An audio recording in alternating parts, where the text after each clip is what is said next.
महापालिका स्थापनेपासून कार्यरत आणि कायम सत्तेत असणाऱ्या बहुचर्चित मिरज पॅटर्नचे कारभारी यावेळी राष्ट्रवादी अजितदादा गटात एकवटलेले आहेत आणि प्रत्येक निवडणुकीत नवा पक्ष, नवा नेता, नवे सत्ता केंद्र असा मिरज पॅटर्नचा कारभार आहे.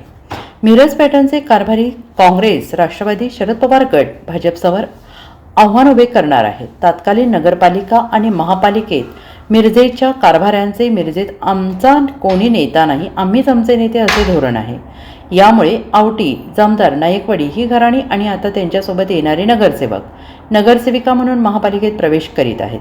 महापालिकेत सत्ता कोणाची असो, मिरज पॅटर्नमधील मंडळी एकत्र येऊन आपल्या पद्धतीनं कारभार करण्याची परंपरा आहे. केंद्रात, राज्यात, महापालिकेतही सत्ताधारी भाजपाचे महापालिकेत सर्वाधिक जागा लढवण्याचे मनसुबे आहेत. मात्र राष्ट्रवादी अजितदादा गटात माजी नगरसेवकांची संख्या वाढणार असल्याने महायुतीत जागावाटप करताना भाजपाची अडचण होणार आहे. दुसरीकडे महाविकास आघाडी, भाजप महायुतीला महापालिकेत रोखण्याच्या प्रयत्नात आहेत.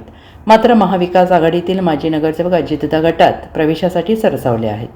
मिरज पॅटर्नमधील मंडळी त्यांच्या पक्षाला आव्हान देण्यासाठी अजितदादांच्या राष्ट्रवादीत एकवटली आहेत.